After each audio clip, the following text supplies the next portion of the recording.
Hello everyone, a very good morning and welcome to BYJU'S Exam Prep. Welcome to the daily Hindu News Analysis. So let's begin by first taking a look at the topics we are going to discuss today. I have chosen three important articles from page number 1 and 14. We shall have a detailed discussion on these important topics and we shall take up few important prelims related articles as well. So before we begin, why don't you support us by pressing the like button? Share your comments and don't forget to subscribe to our channel. And also as soon as the session ends, we have a quiz on our Telegram channel on these topics. So do subscribe to the Telegram channel as well so you can practice all these questions. So let's begin with the discussion by looking at the first article from the front page of the Delhi edition. This article refers to an unprecedented development in geopolitics that took place yesterday. I'm sure many of you would have been aware of this development which happened in Russia, where apparently an armed group attempted a mutiny, almost triggering a civil war-like condition in Russia. Now this was something that was unthinkable in a country like Russia, and these developments which have happened, they are directly linked to the Russia-Ukraine war and the internal tensions that have been boiling in Russia since the Ukraine war began. So let's understand the context, let's understand what really happened, what were the developments, why is this unprecedented, and also let's talk about the implications of this event. Because of course India also is closely watching these developments in Russia.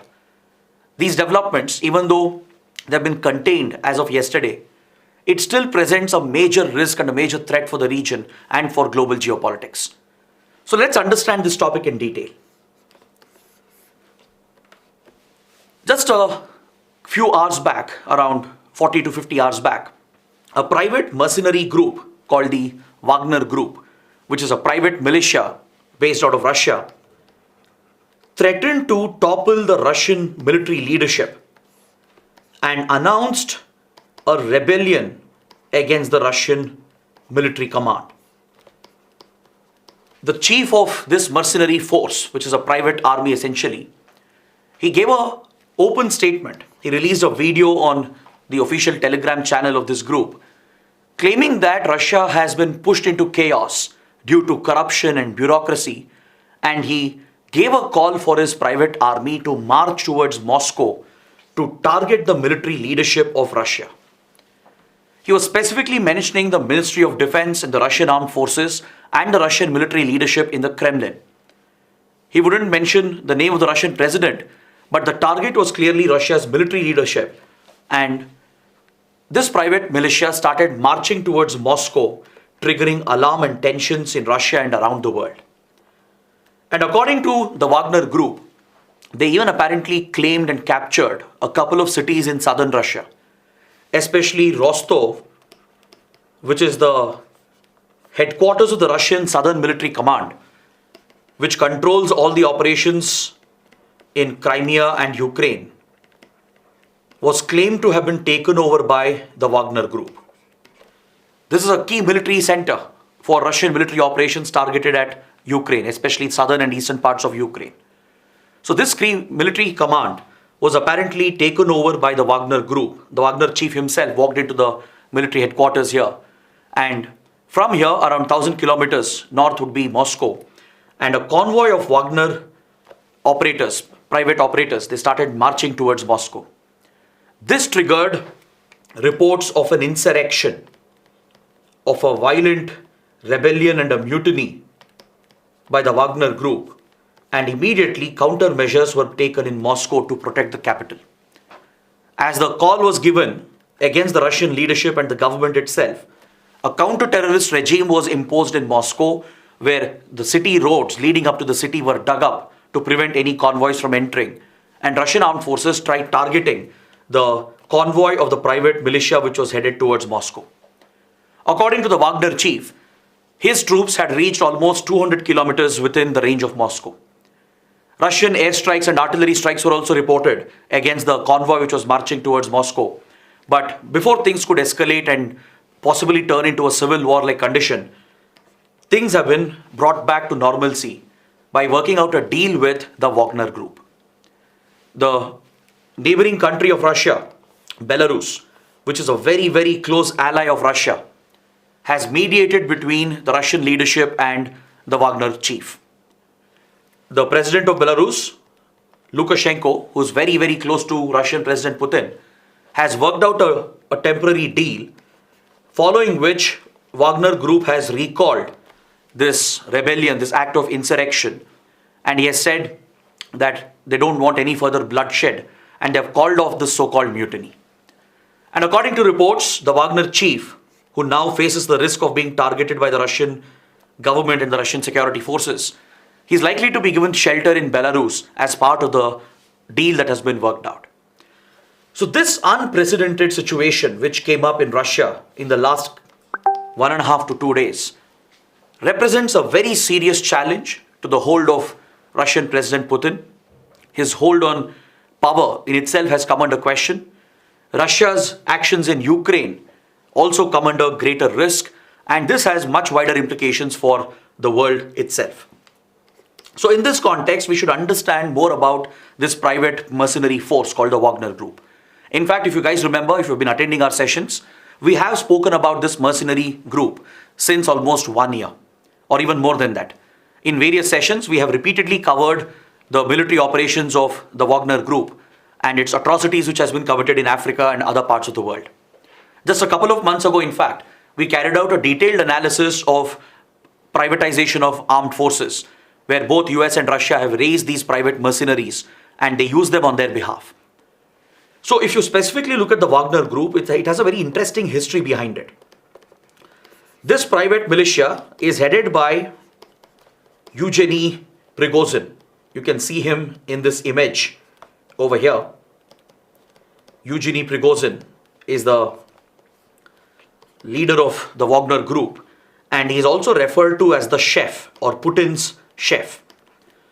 In fact, Yevgeny Prigozhin is someone who belongs to the Russian oligarchy. He belongs to the elite and the rich sections of the Russian oligarchy. And he is someone who has been very, very close personally to Russian President Putin since at least 1990s. Back in 90s and early 2000, he was a caterer. He was catering to all the top events and parties taking place in the Kremlin and other events hosted by the Russian government. All the catering contracts would be given to his catering firm. Thus, he got the nickname as Putin's chef.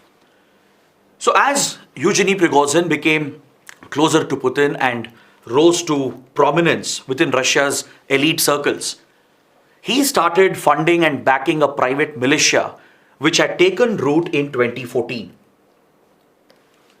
By 2014, in Russia, a private mercenary group had been formed when Russia annexed the Crimean Peninsula, when Russia-Ukraine tensions began in 2014, right? A Russian military officer, a lieutenant colonel by the name Dmitry Utkin, he would lead a private mercenary force and assist Russian forces in capturing Crimea. So since then, this private army was named as the Wagner Group.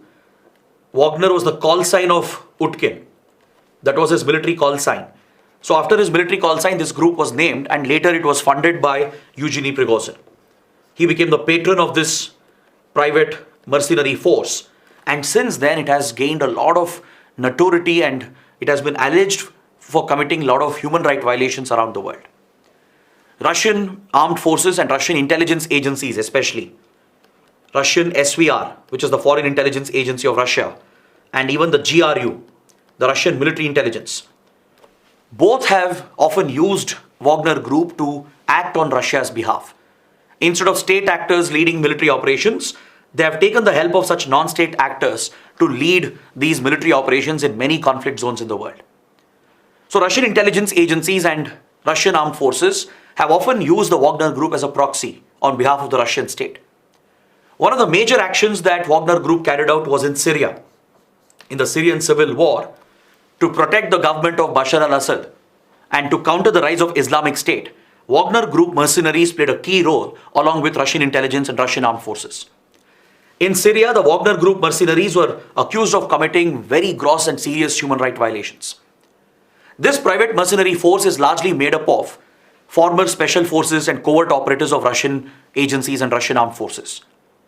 But recently, since the group was running out of manpower following the Ukraine war, it has enlisted the civilians as well in Russia. retired officers, even farmers and those who are in jails, especially those who are serving prison term. They've all been roped into this outfit and they are paid a decent pay to fight these private wars on behalf of the Wagner Group. In the last 6 to 7 years, it has become notorious in Africa. Wagner mercenaries have fought along with several African dictators and they've been accused of committing mass human rights violations. In Libya, in Sudan, in Mali, in fact across North Africa and parts of Central Africa, in Central African Republic, in Mozambique where Islamic State rose to prominence.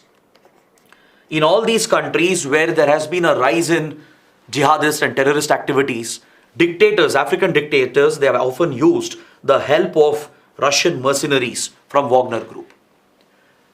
So Wagner Group has deployed thousands of soldiers in these conflict-hit countries of Africa to fight terrorism.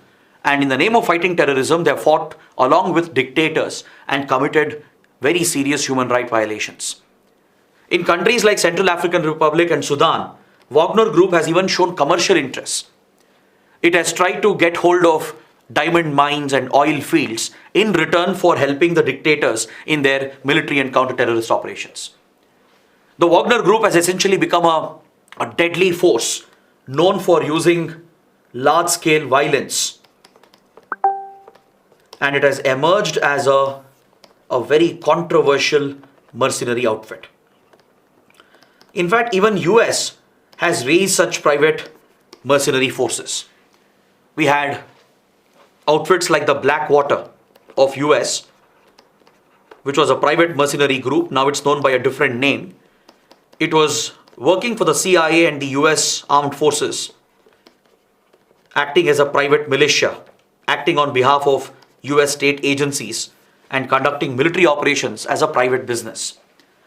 So privatization of warfare in itself has become very controversial in the last few years because of what Russia and US have done. These private mercenaries have not risen overnight. They have been backed and supported by the state agencies. And now Russia has learned the lesson as to what happens when you breed such monsters. In fact, many experts are calling this Russia's Pakistan moment. Everyone was expecting Pakistan to implode like this, as Pakistan has bred terrorist outfits as part of its geopolitics. And it's always been feared that terror groups might someday seize control of the Pakistani state. So something similar was about to happen in Russia, if not entirely true, at least the possibility was very real yesterday. Wagner Group, because of the differences it had developed with Russian leadership, declared a mutiny and carried out an armed insurrection, threatening to bring down the Russian government and potentially triggering a possible civil war in the country. Right? So this is a reason why it's being said that this is Russia's Pakistan moment. As Russian armed forces, intelligence agencies, they have bred Wagner Group. Russian President Putin has personally backed such private mercenaries who have been fighting for Russia, pushing Russian interests. In the Ukraine war, which began last year, Wagner Group has played a critical role in the conflict. In backing up Russian forces and in fighting key battles, Wagner Group has been crucial in Ukraine.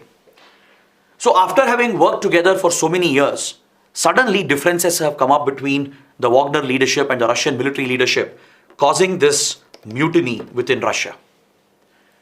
The Wagner chief, after he declared this insurrection, he claimed that his forces, they captured the key military command at Rostov, which is a city with 1 million population in southern Russia.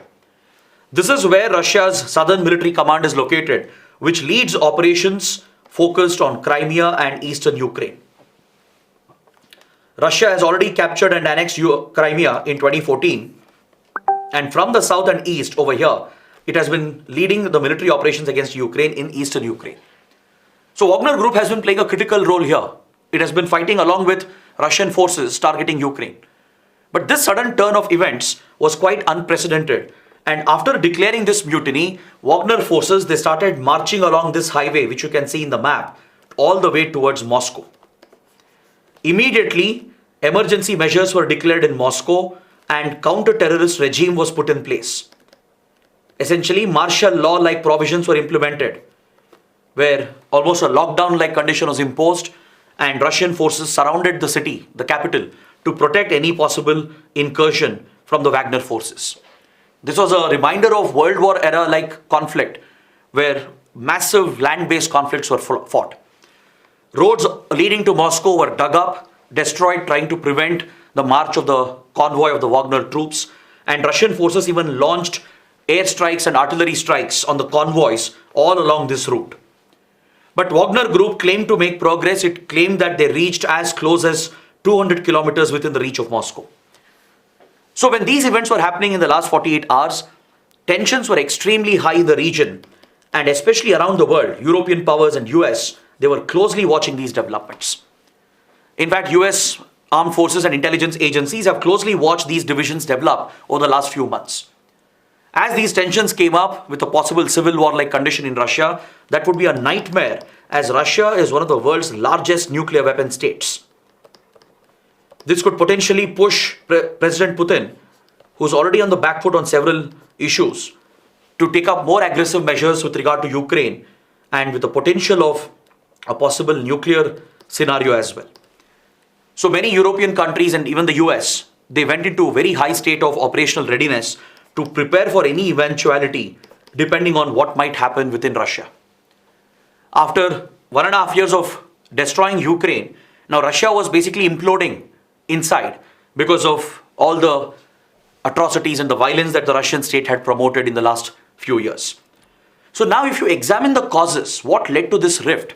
How come a group which was so close to Russian leadership, which was groomed by Russian president, how could such a group declare such a mutiny? How could this pose such a big threat? Right? That is something we should understand.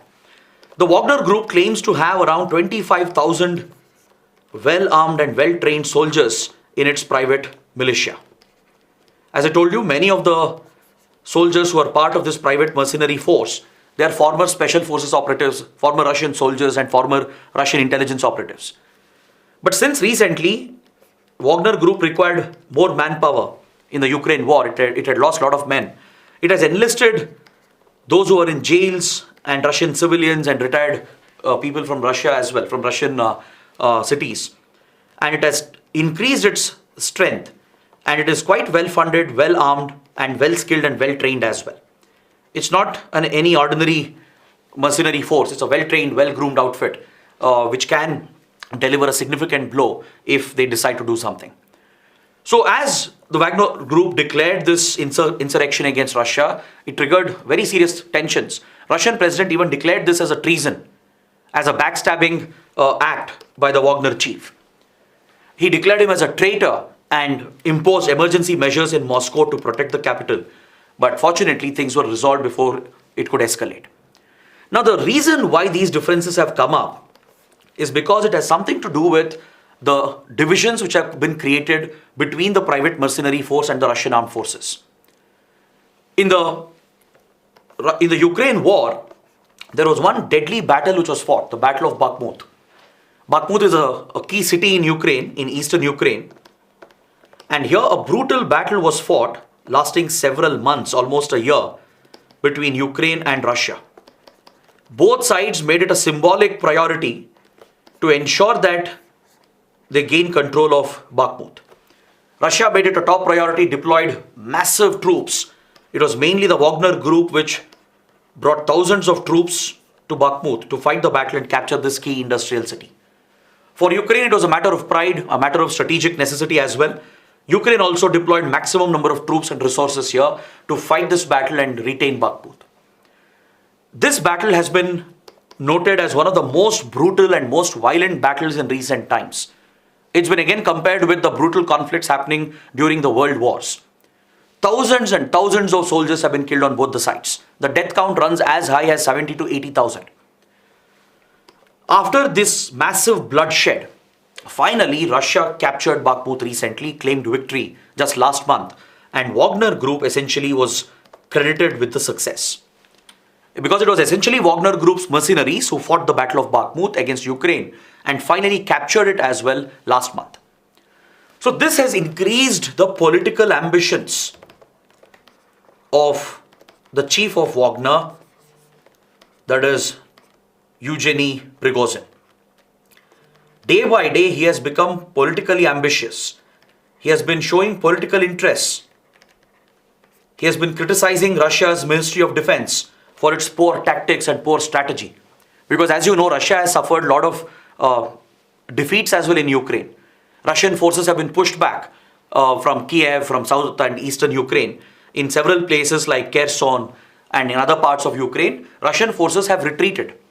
Ukraine has managed to resist and push back the Russian invasion.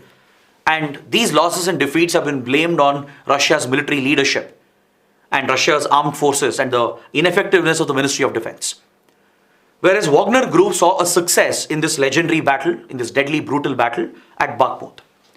So this led Yevgeny Prigozhin to become more politically ambitious, and he started openly targeting Russia's Ministry of Defense, and he accused Russia's military leadership of corruption and being ineffective and for breeding chaos in the country. So his attack was mainly not just against Putin.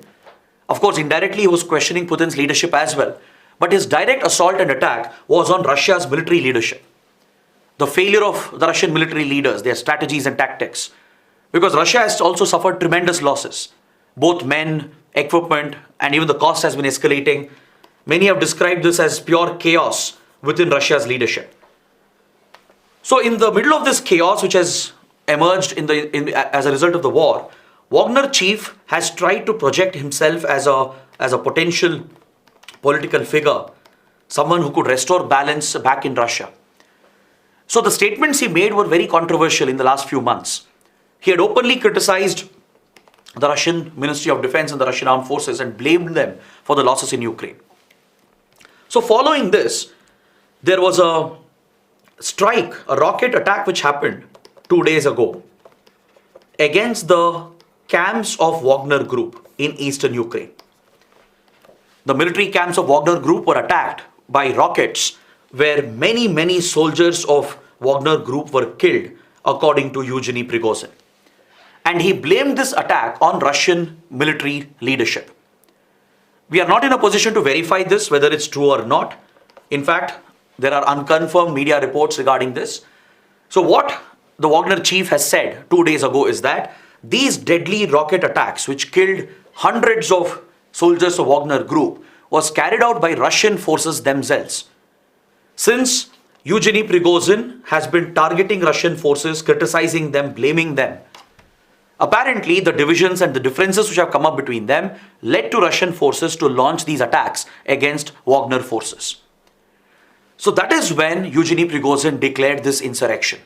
Insurrection is an act, it's an extremist act of disobeying authority and challenging authority, which could usually turn violent. That is what we call as an insurrection. It's a violent disobeyal of authority. For example, the Iranian Revolution of 1979 was an insurrection.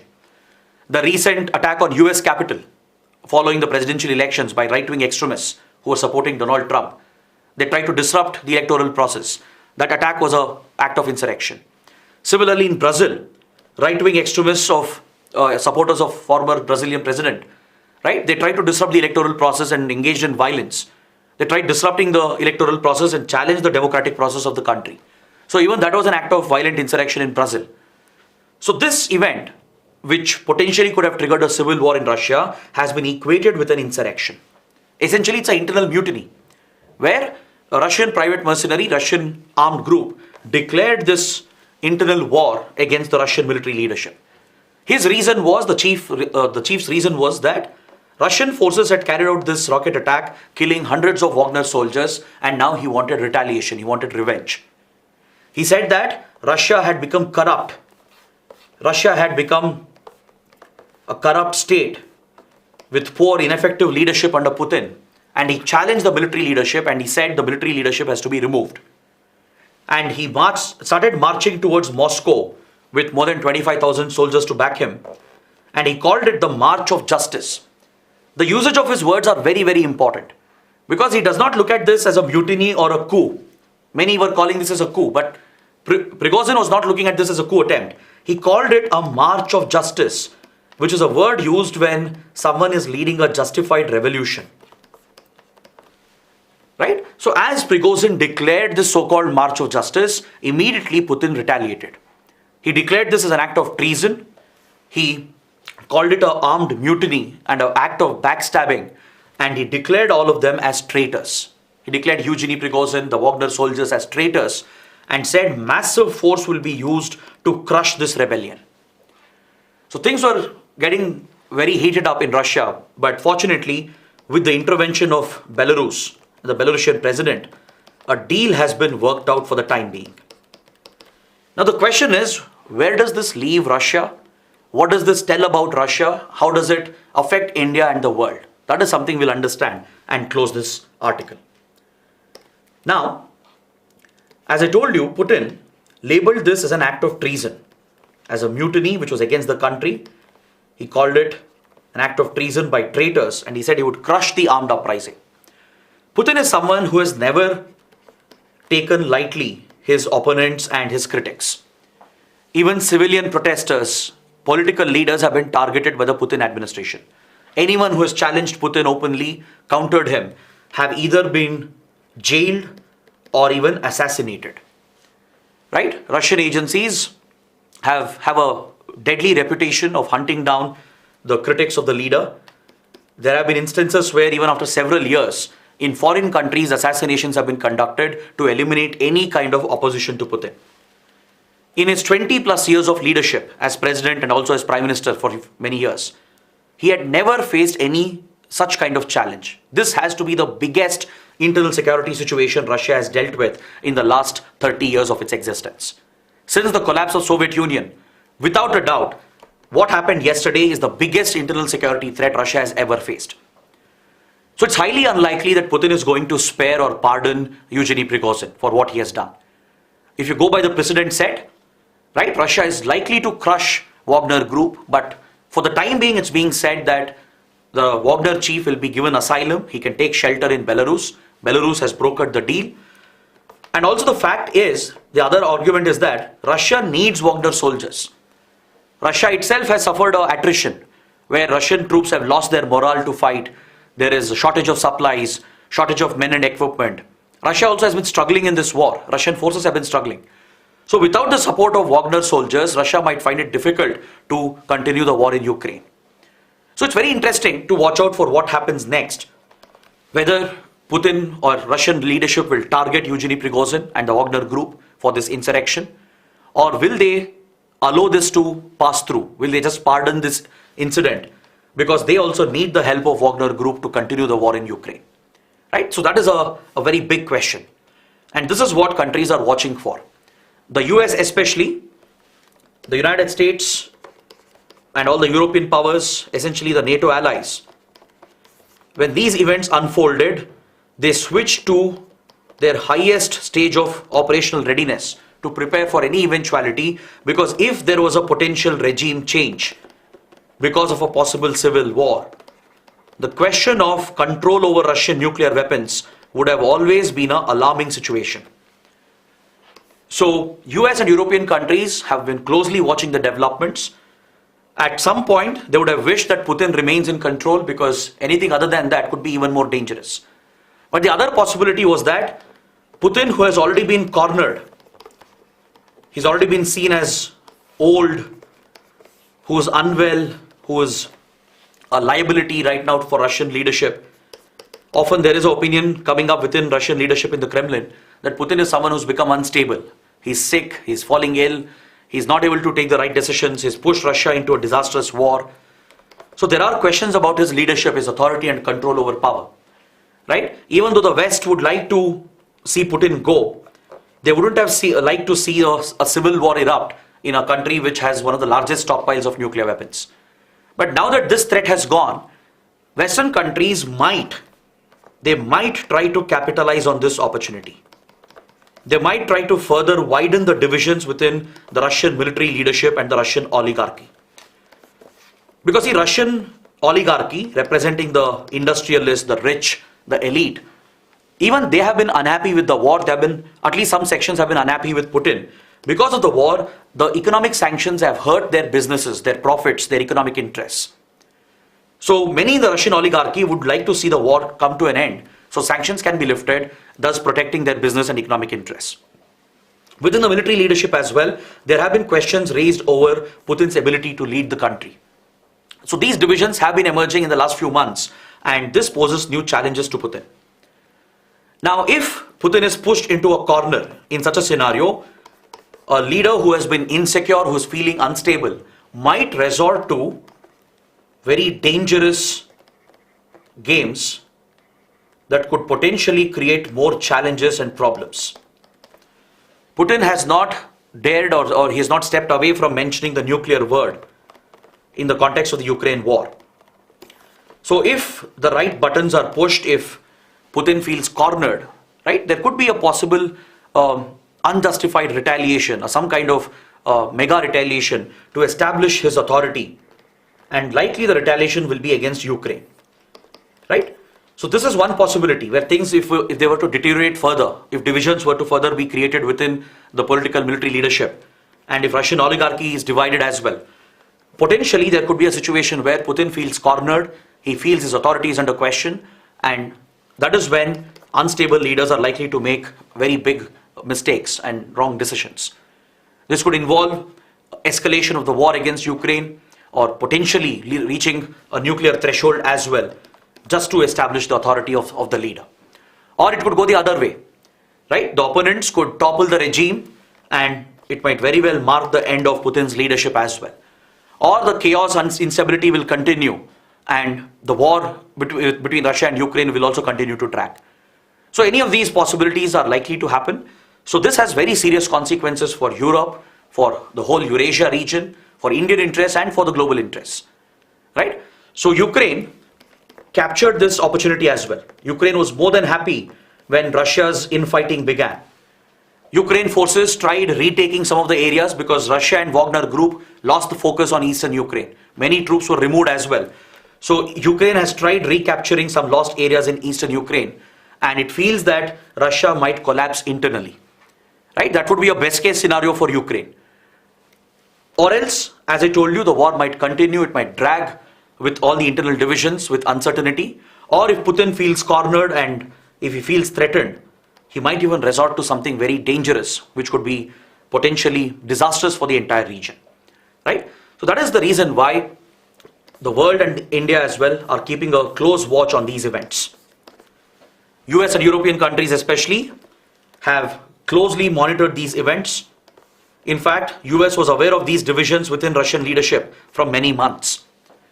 Their fear was neither Putin being pushed and going berserk with his decisions, or Putin being replaced by someone else who's even more radical and extremist. That is something they had been concerned about, but now they will see an opportunity. Western countries might see this as an opportunity to break Russia, to push for a regime change. They might step up the support for Ukraine, and they might extend covert support within Russia to try to destabilize the regime internally. So this instability is not good news for the region and definitely not good for Indian interests. According to reports, India's Prime Minister Modi was briefed about these events as it was happening while the Prime Minister was flying back from US to Egypt, right? On his flight from US to Egypt, Prime Minister Modi has been briefed about these events by Indian officials, and India has not given an official statement as of now, because India is a very close friend of Russia. We look at ourselves as a close friend and partner of Putin as well. Our support firmly remains with Russian President Putin. We have major economic interests as we have procured a lot of oil from Russia in the last 1.5 years. Right? We have helped Russia bypass the sanctions. We have sustained the Russian economy by being one of the biggest purchasers of Russian oil and gas. We have even risked our ties with Western countries to protect the ties with Russia. So going forward, it would be very challenging for India. All these events creates even more challenges, right? The very question on Putin's leadership, the internal problems in Russia will directly have an impact on India-Russia relations as well. As of now, India has not given any official statement. We are simply watching the developments closely, and India will comment maybe sometime later. But one thing is clear, India's support will remain firmly with Putin and the current Russian leadership. All right. So this is still a developing story, right? Of course, as of now, Wagner Group has agreed to end this so-called insurrection. The chief has said they don't want any bloodshed.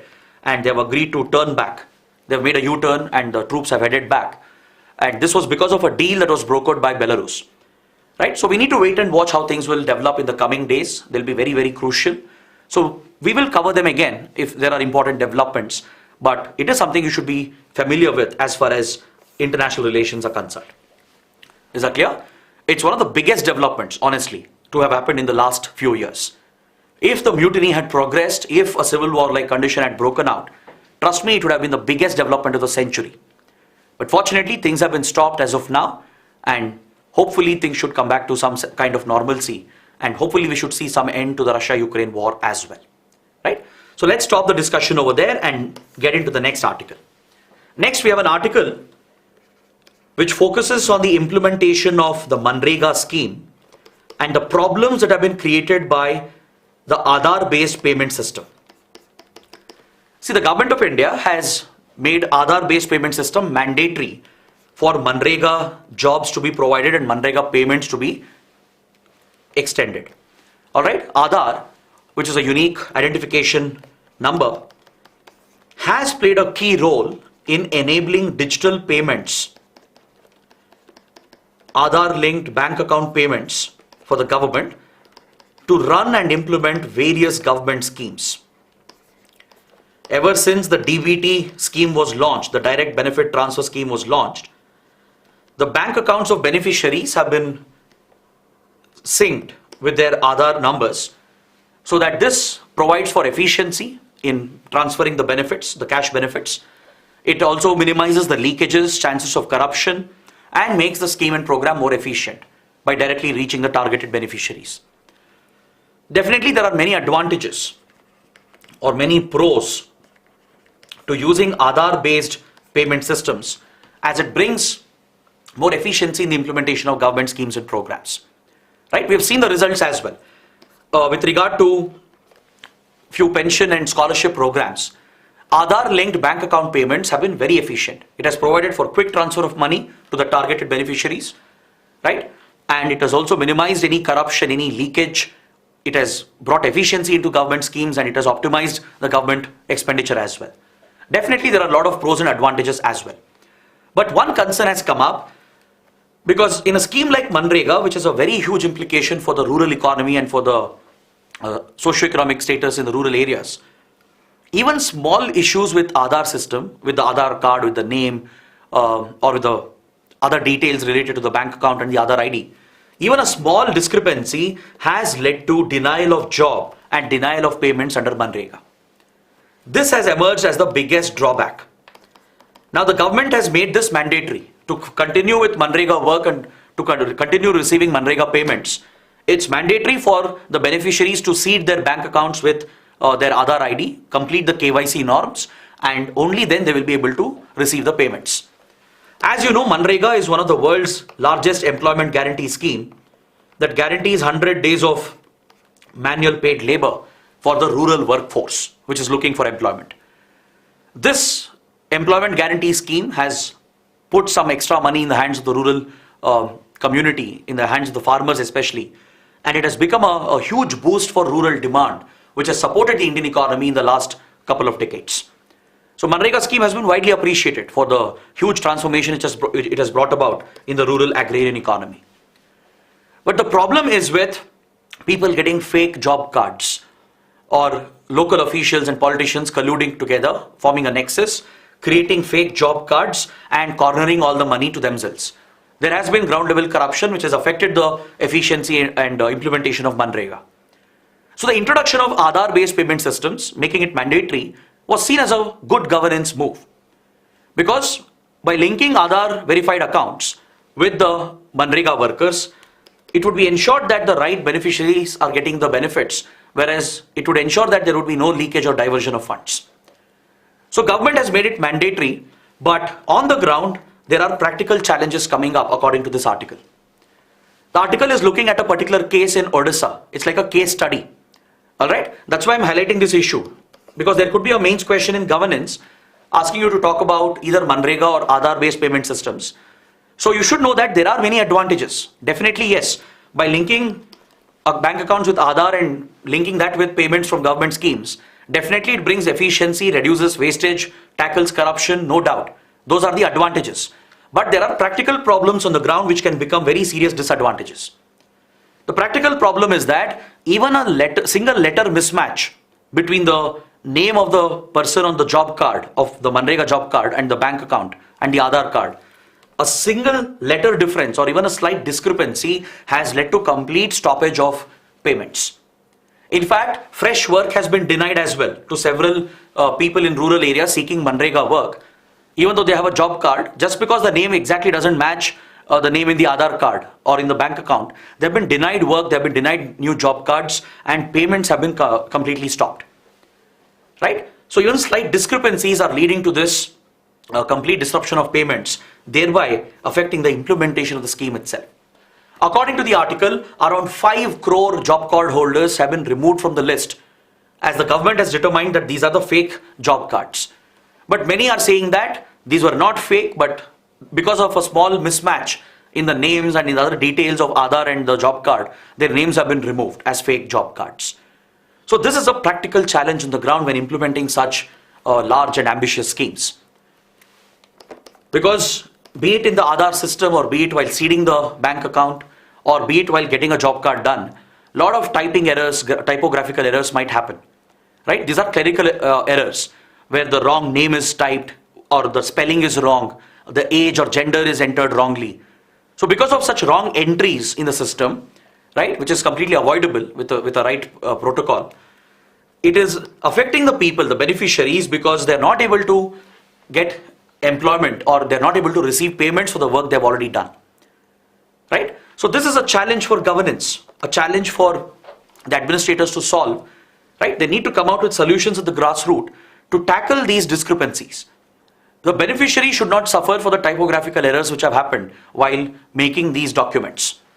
Right? Recently, the government also had informed that yes, Aadhaar based payment systems is mandatory for MGNREGA payments, but the government said there will be 2 options to provide payments under MGNREGA. One option is through Aadhaar based payment system. For those who have been able to enable their bank accounts, link their bank accounts with Aadhaar based payment systems, they will start receiving payments through the Aadhaar based payment system. But where discrepancies are present, where practical challenges are there on the ground, local officials were urged to ensure that payments will continue. Payments should not get disrupted. It should continue through the National Automatic Clearing House, which is a payment gateway created by the National Payments Corporation of India. Alright? For the time being, these alternate payments will have to continue. That's what the government had notified.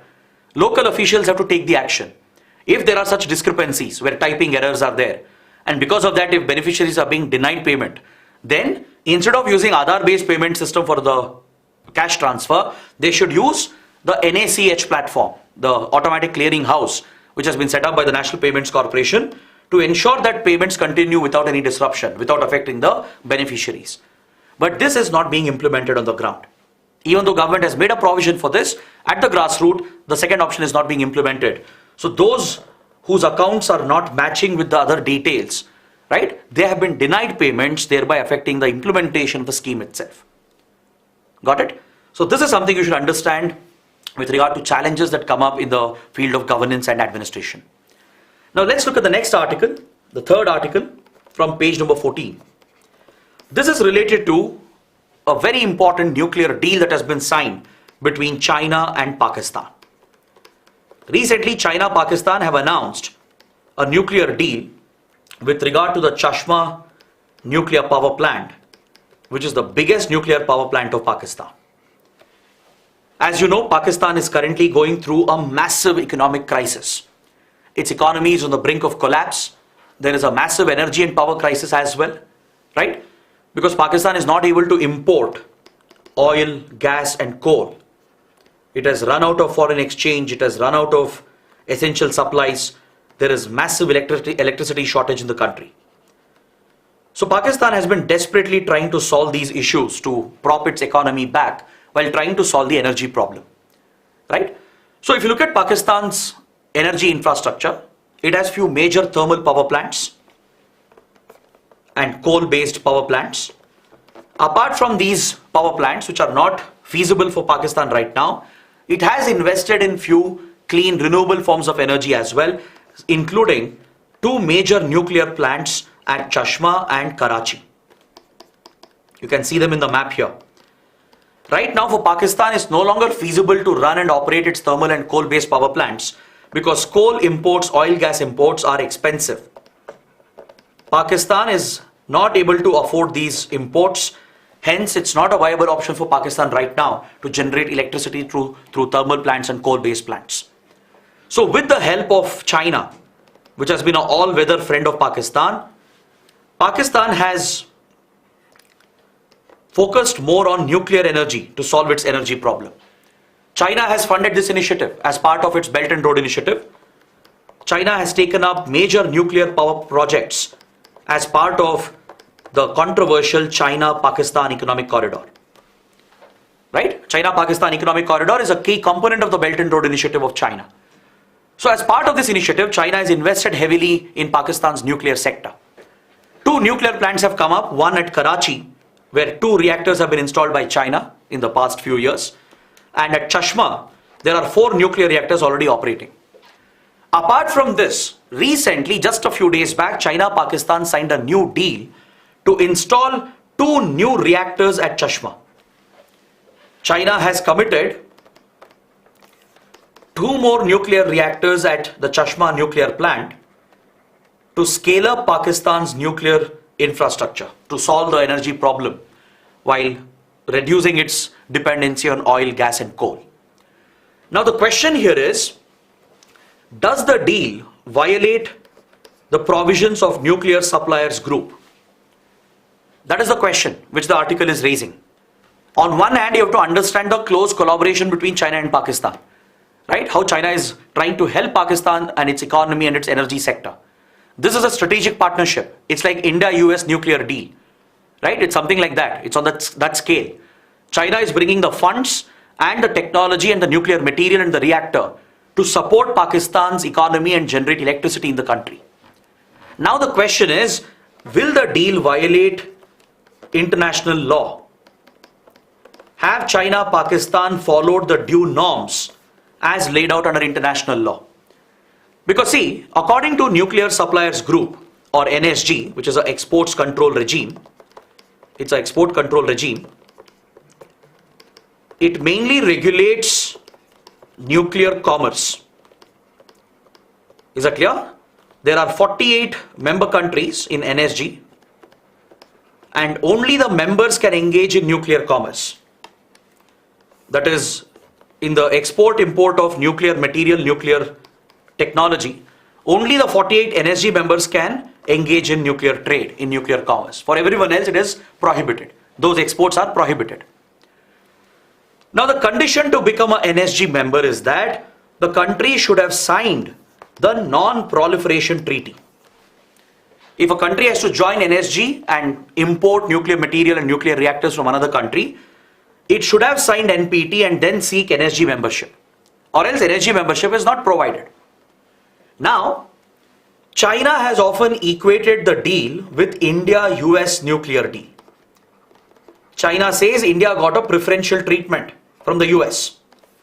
Why? Because India has never signed NPT. India has said we will never sign Non-Proliferation Treaty because it is discriminatory.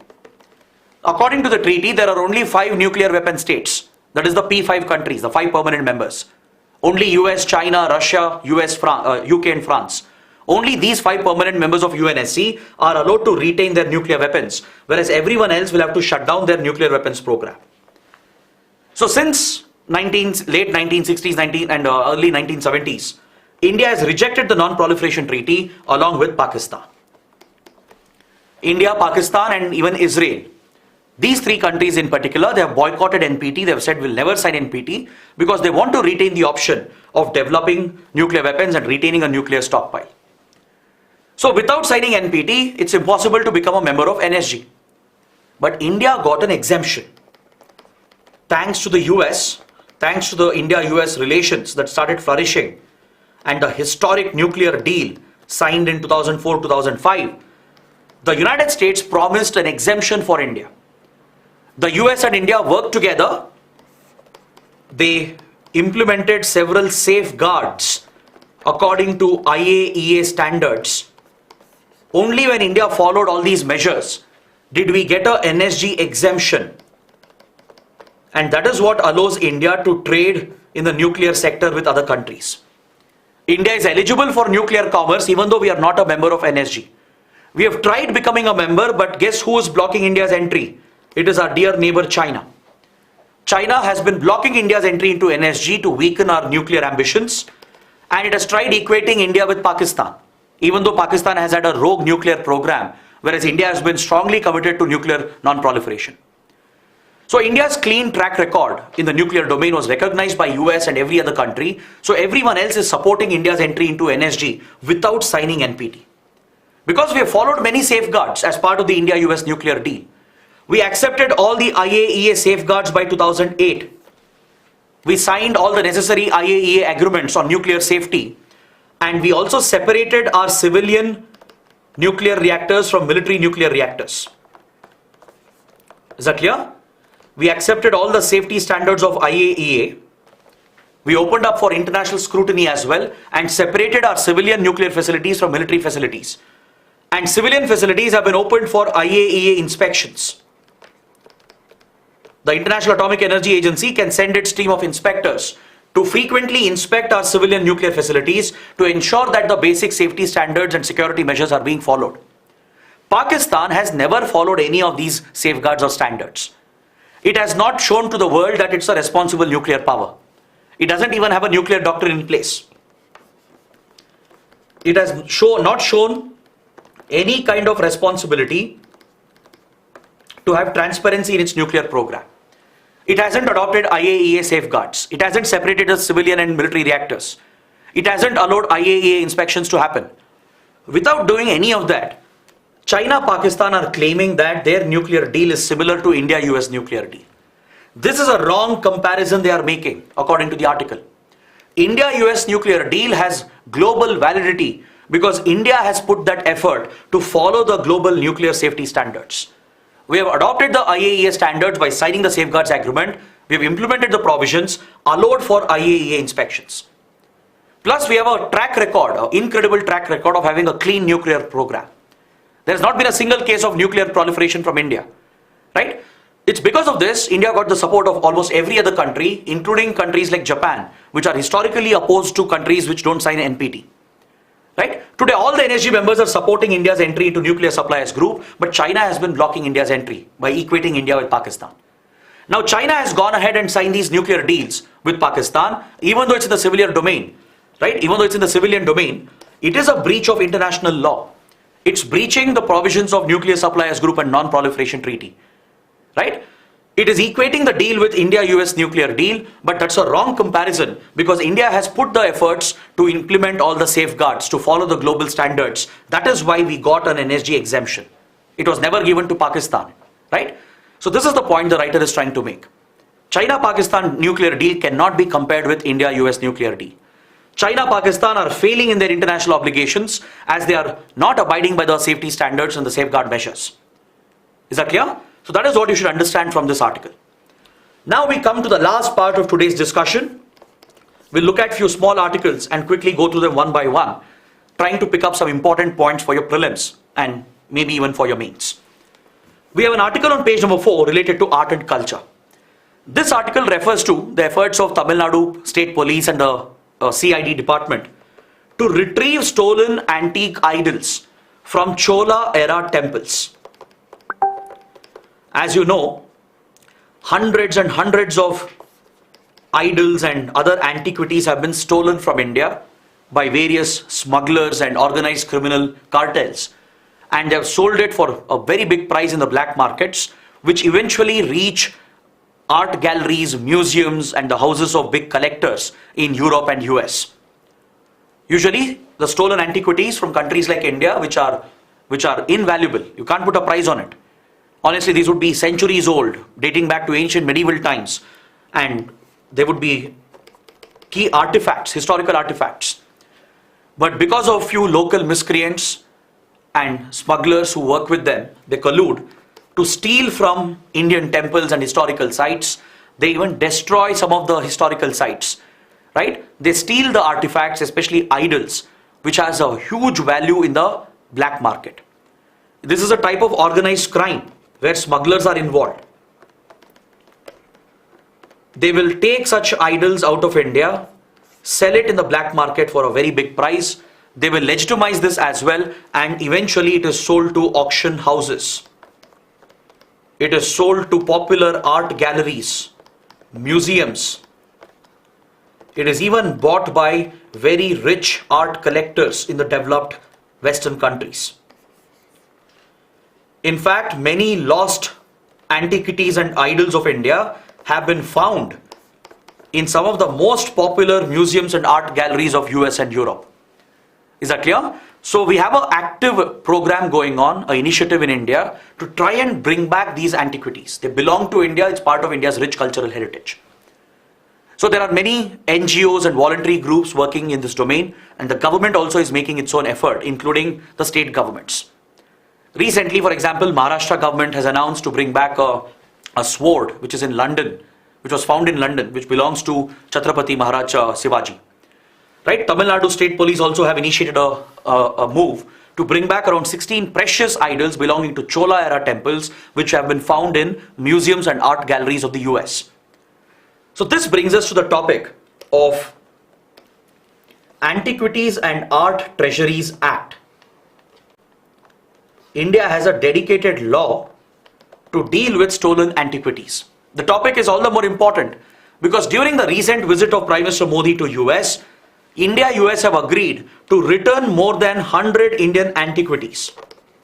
It was announced just a couple of days ago that American authorities and US museums and art galleries will work with India's archaeological survey to return around 100 antiquities that belong to India, that belong to our ancient and medieval past. Prime Minister Modi thanked the US for this gesture as it marks a return of India's cultural heritage back to the country. So in this context, you should know more about the Antiquities and Art Treasures Act, which came into force in the year 1976. According to the Act, it is not lawful for any person other than the central government or authority agency authorized by the central government to export any antiquity or art treasure, which means any such transfer of antiquity item is illegal. It is branded as smuggling, as organized criminal activity.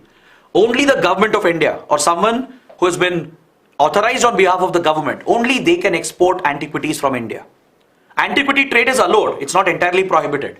Antiquity trade is allowed as long as it is approved and regulated by the government. Any other form of antiquity trade is illegal, it is smuggling, it is organized crime. So the government will act against such people, they will be punished as well according to the law. An Archaeological Survey of India is the nodal authority to grant such licenses for antiquity trade. The ASI plays a critical role in identifying such lost antiquities. It will work with historians and state departments, state archaeological departments and state police and other security agencies to track down these antiquities and bring them back to India. When it comes to the global norms, there is a UNESCO convention as well, which supports and enables the transfer of antiquities back to the home country. UNESCO has a convention called the 1970 Convention on the Means of Prohibiting and Preventing the Illicit Import, Export and Transfer of Ownership of Cultural Property. Thanks to this UNESCO Convention and also because of few UNSC resolutions which were adopted to protect cultural heritage in conflict zones, it has been made possible under international law to claim the antiquities back, and countries are obligated to return them as part of the bilateral arrangements. So when it comes to the return of antiquities into India, there are three categories. The law identifies three categories. First, we have antiquities that were stolen from India before independence, in the British era, that is before 1947. These antiquities are harder to return. It's very tough to get back these antiquities as they were stolen from India in the pre-independence days. Alright, so India cannot entirely claim jurisdiction and authority over here, and through our bilateral relations, countries may not be entirely willing to track down these antiquities and return them back to India. That's the first category, which is harder to procure and get them back. Second and third category is something we are focusing on. Antiquities that have been stolen from 1947 to 1976, which is the second category. This is when we didn't have a law protecting the antiquities in India. Then the Antiquities and Art Treasures Act was enacted, which came into force in 1976. So third category is antiquities stolen from India after 1976, after the act came into force. Under these categories, we can work with friendly governments, invoke the provisions of UNESCO Convention, claim ownership and provide evidence for that, and bilaterally we can get them back. UNESCO Convention supports that, the second, third category of antiquities, right? If they are protected under law, which is now currently in India, we have a law protecting that. By citing UNESCO provisions, we can work with the other country, provide them proof and evidence to show that it belongs to our history, our cultural past, and the other country will be happy to transfer them back to India. We have made many such attempts with US and European countries. Recently, as I told you, the sword of Chhatrapati Shivaji Maharaj was procured from the Maharashtra state government. Many such initiatives are taken by NGOs and other civil society groups as well, with the support of Archaeological Survey of India. So that is something you should understand with regard to antiquities and especially stolen antiquities. Next, we have an article on page number 8 that refers to the problem of man-animal conflict, which has been escalating in the Western Ghats, particularly with regard to the gentle giants, that is the elephants, the Indian elephants. Of late, Indian elephants have captured headlines. Several elephants have gone on a rampage, targeting agricultural fields and shops. Essentially, they are looking for sources of food, and also they could be driven by a hormonal surge as well. So there have been many cases where these solitary elephants have gone on a rampage in Karnataka, in Tamil Nadu and Kerala, right? In the Nilgiri Biosphere Reserve, which includes the Bandipur National Park, Nagarhole National Park, Mudumalai National Park, also the Wayanad Wildlife Sanctuary, and in other parts of Kerala and Tamil Nadu as well, which is part of Western Ghats. There have been many incidents where elephants have gone rogue. They have raided nearby plantations and crop fields. They have attacked few towns and shops as well. They're essentially hunting for food, right? Of course, it's not the fault of the animal itself. It is we humans who have entered their habitat, destroyed the habitat, pushing the animals into the open. So these incidents of man-animal conflict have gone up, and one solution to this, which has been used by the authorities, is to capture these rogue elephants and relocate them. Relocation has become a preferred option. They trap these elephants, they trap them, and they try to relocate them to a different habitat to keep them away as far as possible from human habitation. But according to the article, such relocation is actually more harmful to the elephants. Authorities are thinking by capturing and relocating them back into the wild, they are helping the elephants and the people. But in reality, they are actually causing more harm, according to this article. Recently, you might have heard about a very popular elephant from Kerala called Arikompan, known for its rage, known for its love of rice. It would raid rice fields, as it used to like eating rice, and it would destroy the crops, and it was quite violent as well. So it was named as Arikompan, and it was recently captured and relocated. Problem is, when they are relocated, elephants, they lose their sense of belongingness. Elephants are very, very smart creatures. They associate with their habitat, they remember the layout of the land. Suddenly, if you transport them to a new place, they get disturbed, they come under a lot of stress. They may not be familiar with the geography. There are cases where elephants have been injured very seriously and killed as well, just because they were relocated. Recently, there was a case in Mudumalai where an elephant was relocated to a new place. It wasn't familiar and it entered a hazardous region, slipped and fell and lost its life. There have been cases where elephants have been relocated in Bandipur and other parts of the Western Ghats as well, but because of the stress, they have become even more violent. They have come back to the human habitations, attacked villages and nearby towns, and raided crop fields again. So man-animal conflict has essentially continued, and animals are repeatedly caught and relocated. So solution is not this, according to the writer. The writer is saying we should come up with better methods. For example, in elephant corridors, in the known elephant corridors, government has to discourage the farmers from growing certain palatable crops. See, elephants being very smart and they're quite cognitive and intuitive, right? They're driven by a very unique choice of food. They like certain food items like sugarcane, for example, banana, then jackfruit, and rice. These are palatable crops for elephants. They love these kind of food and they would do anything to get hold of them. So in elephant corridors, government can incentivize the farmers to not grow the palatable crops. Instead, grow the non-palatable crops like lime, tea, coffee from there. They don't really consume these crops. So in the elephant corridors, one suggestion being suggested by environmentalists is that instead of blindly capturing and relocating the elephants and creating the crisis all over again, and also putting the animal under distress, it's better to encourage the farmers to grow non-palatable crops in the elephant corridors. That is one solution. Plus, few negative disincentives have to be created, negative reinforcement basically. There are many non-lethal methods of discouraging an elephant from entering human habitation. For example, electrical fencing with a mild electrical charge is very effective. It will not risk the life of the animal, but it creates a deterrent. It's a reinforcement. It's a negative reinforcement to the animal not to enter these areas. There are many other methods using sound, loud sound through speakers or through firecrackers, digging trenches, right? So there are many negative reinforcements which will change the behavior of the elephant, and elephants will realize that I shouldn't go here. This is a dangerous place. Let me not enter. So negative reinforcements actually work and they're quite effective in managing man-animal conflict situations. That is what the writer is suggesting here. Instead of relocation, which is not giving the desired results, plus animals are getting killed, they're being put under distress. Instead, these methods are more efficient and he's suggesting this to be followed by the authorities. Since man-animal conflict is a very big concern, it's a very important topic for prelims and also for mains. Next, page number 9. It refers to the landmark defense deal signed between India and US during Prime Minister Modi's visit to the US. India has signed a deal to procure 31 advanced MQ-9B Reaper drones. You can see the Reaper drone in the image over here, which is on display. It's one of the most sophisticated advanced drones built by the US by a defense manufacturer known as General Atomics.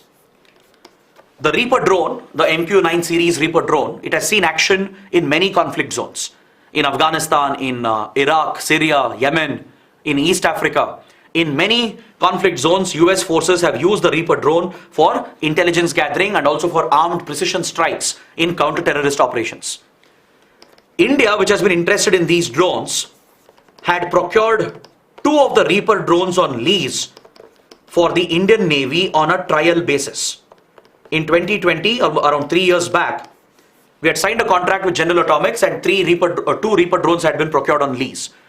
Now India is convinced with the platform. It has successfully performed intelligence gathering across Indo-Pacific. Indian Navy has flown the 2 Reaper drones for more than 10,000 kilometers, 10,000 flying hours.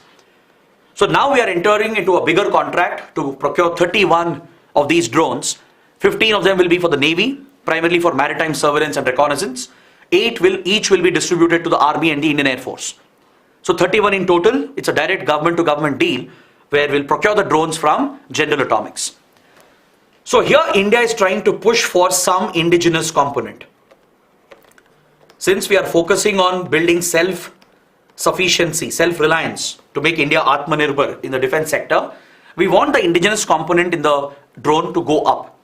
India is pushing the company to agree for 15 to 20% indigenization, where the drone could be assembled in India. General Atomics might transfer the technology and it could be assembled in India. And few components of the drone could be produced in India by Indian producers. At least 50 to 20% of the components, if they come up within the Indian industry, it will strengthen our domestic defense industry and increase indigenization. India also has proposed that the MRO facilities, maintenance, repair and overhaul, basically the servicing facilities for the drones, should also be based out of India, so it will create a domestic indigenous component. It will build our skills in operating and maintaining these drones. But General Atomics has said maybe 8 to 9% indigenization is possible, not more than that. But India is trying to push for 15 to 20% of indigenous content. So that is what you should understand from this article. Know what the Reaper drones are, from whom India is procuring it, what is the advantage, why is it used, and how India is pushing for defense indigenization by increasing the indigenous component in the Reaper drones. Right? Next, moving on to the last article for today. On page number 11, we have an article referring to the new ART regulations. ART stands for Assisted Reproductive Technology Regulations of 2023. It refers to assisted fertility, assisted reproductive technologies where parents who are not able to bear children on their own, right, due to infertility and other reasons, they are given alternate options of conception, and it is enabled and regulated through this law. So there will be donors who donate the gamete, right? They donate, the male donors donate the sperm, female donors donate the oocyte. So the donor's gamete is then used for fertilization, in vitro fertilization, and implanted into the desiring couple so that they could be assisted in their family planning. So to regulate this whole sector, we have ART regulations, the Assisted Reproductive Technology Regulations Act, and this has been modified and amended recently. Some new regulations have been brought in. The government has said the new regulations are meant to promote safety, to ensure the mother is safe, to ensure the donors are safe, no one is misused and exploited. But critics are saying that these regulations are so strict that it might hamper the donors from donating the gamete. It will hamper the doctors from finding the right donors and matching them with the couples, thereby creating shortages which could increase the prices. ART techniques are already very, very expensive. Not everyone can afford assisted reproductive technologies, right? But many parents who are craving to have a child of their own will get ready to pay the cost. But with this regulation, the cost is likely to increase. It is likely to become even more expensive because of the strict regulations the government is bringing out. For example, under the new regulations, restrictions are being placed on the number of times a donor can donate the gamete. A male or female donor who's donating sperm or oocyte respectively, the number of donations they can make is being restricted. Because of the restriction, there will be a shortage of donors. The regulations are also saying that an oocyte donor should be a person who is married at least once in their lives and should have at least one living child of her own, with a child of minimum 3 years of age. This is a very, very hard condition to meet. Finding such a right donor could become even more difficult for the ART industry, thereby shooting up the prices of the technology itself. In the name of safety and preventing exploitation of the donors and the parents, many such strict regulations are being introduced under the new guidelines. But critics are pointing out this could have a negative effect. It could increase the cost of treatment, it will limit the opportunities available for couples, and it could affect the whole assisted reproductive industry itself. Right? That is what you should be familiar with. The couple of new regulations, why it is being criticized, why the government has brought it out, and why it is facing criticism. So with this, I would like to bring my discussion to an end. Please take up the mains questions for your answer writing practice. We have covered the detailed discussion, so I expect you to write the answers and post them in the answer writing portal, for which link is given in the description box. Also head to our Telegram channel. We have a quiz on these topics. Take up those questions for your practice, and the link for Telegram channel also can be found in the description box of this video. So that's it from my side. Hope you guys liked the session. Do let me know in the comments. I'll see you tomorrow. Till then, take care.